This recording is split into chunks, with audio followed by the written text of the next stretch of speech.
Welcome back, my friend, to the Corbit's lair. Tonight we will read The Cats of Ulthar by Howard Phillips Lovecraft.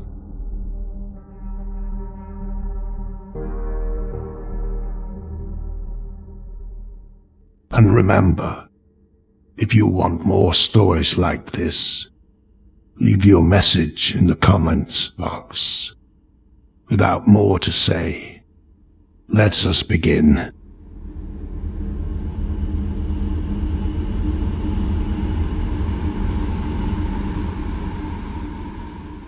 It is said that in Ulthar, which lies beyond the river sky, no man may kill a cat, and this I can verily believe as I gaze upon him, who sitteth purring before the fire.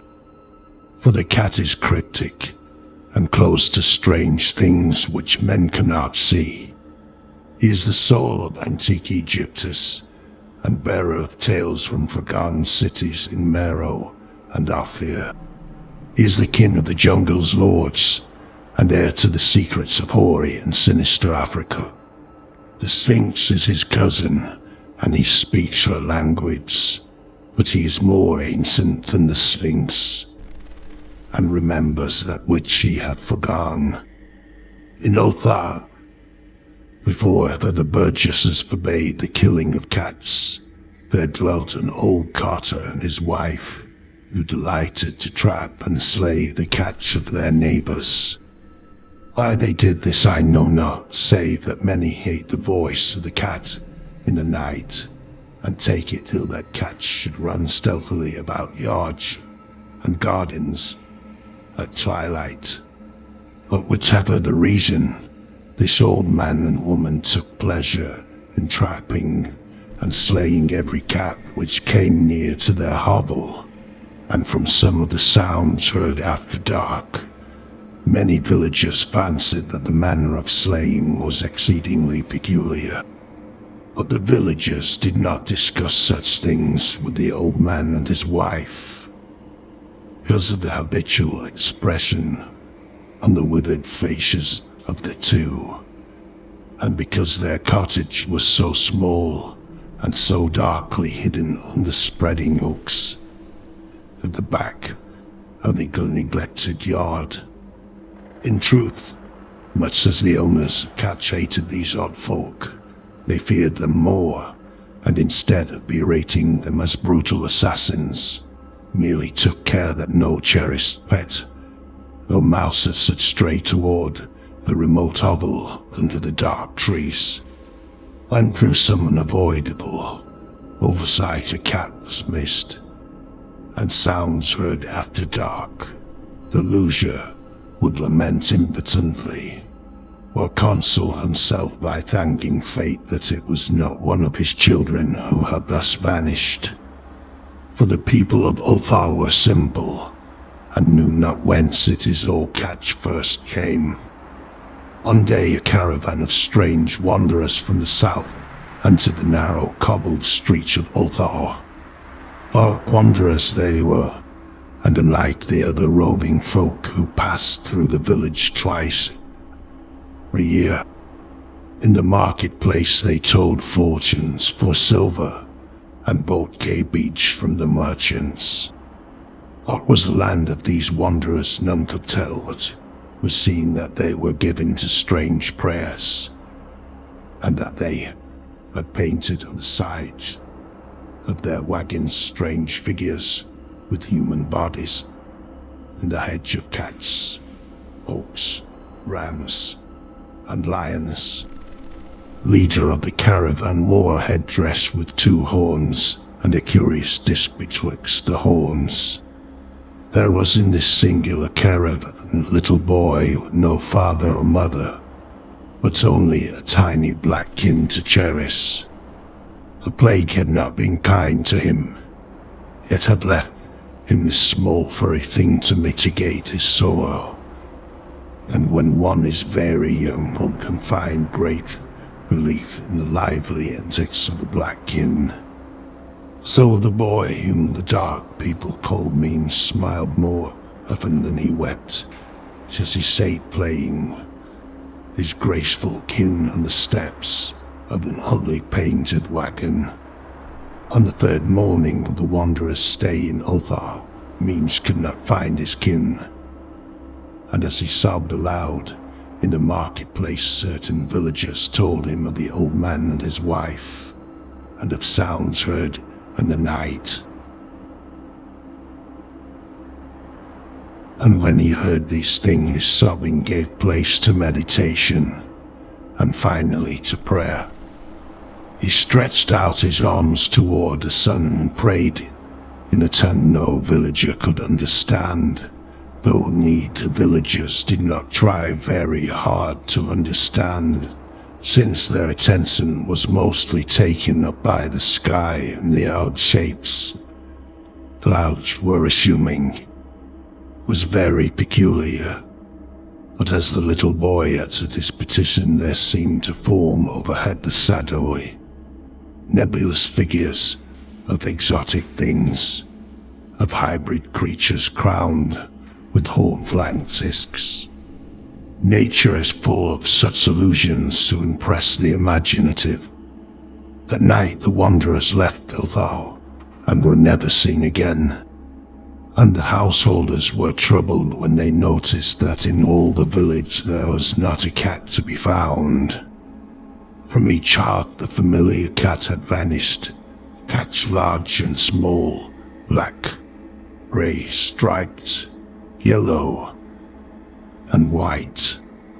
Old Cranon, the burgomaster, swore that the dark folk had taken the cat away in revenge for the killing of Mean's kin, and cursed the caravan and the little boy. But Nith, the lean notary, declared that the old cotter and his wife were more likely persons to suspect, for their hatred of Catch was notorious and increasingly bold. Still, no one durst complain to the sinister couple, even when little Atul, the innkeeper's son, vowed that he had at twilight seen all the Cats of Ulthar in that accursed yard under the trees, pacing very slowly and solemnly in a circle around the cottage to abreast, as if in performance in some unheard of rite to beast. The villagers did not know how much to believe from so small a boy, and though they feared that the evil pair had charmed the Cats to their death, they preferred not to chide the old cotter till they met him outside his dark and repellent yard. So Ulthar went to sleep in vain anger, and when the people awaked, lo and behold, every cat was back at his accustomed hearth. Large and small, black, grey, striped, yellow, and white, none was missing. Very sleek, in fact, did the cat appear, and sonorous with purring content. The citizens talked with one another of the affair, and marvelled not a little. Old Cranon again insisted that it was the dark folk who had taken them, since Catch did not return alive from the cottage of the ancient man and his wife. But all agreed on one thing, that the refusal of all the Cats to eat their portions, meat or drink, their sources of milk was exceedingly curious. For 2 whole days the sleek, lazy Cats of Ulthar would touch no food, but only doze by the fire or in the sun. It was fully a week before the villagers noticed that no lights were appearing at dusk in the windows, the cottage under the trees. And the lean-knit remarked that no one had seen the old man or his wife since the night the Cats were away. In another week the burgomaster decided to overcome his fears and call at the strangely silent dwelling as a matter of duty. though in so doing he was careful to take with him Sang the blacksmith and Thul the cutter of stone as witnesses. When they had broken down the frail door, they found only this: two cleanly picked human skeletons on the earthen floor, and a number of singular beetles crawling in the shadowy corners. There was subsequently much talk among the burgesses of Ulthar. Zath, the coroner, disputed at length with Nith, the lean notary, and Crannan and Sang and Thul were overwhelmed with questions. Even little Atul, the innkeeper's son, was closely questioned and given a sweetmeat as reward. They talked of the old cotter and his wife, of the caravan of dark or wanderers, of small means and his black kin, of the prayer of means, and of the sky during that prayer, of the doings of the catch on the night the caravan left, and of what was later found in the cottage under the dark trees in the repellent yard. And in the end the burgesses passed that remarkable law which is told of by traders in Hatheg and discussed by travellers in Ur, namely, that in Ulthar no man may kill a cat.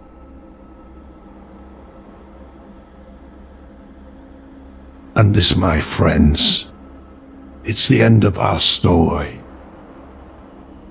It's a short story written by the American horror, the Howard Phillips Lovecraft, in June 1920. And remember, be very careful, because the shadows keep strange secrets, and you never know who's hiding inside.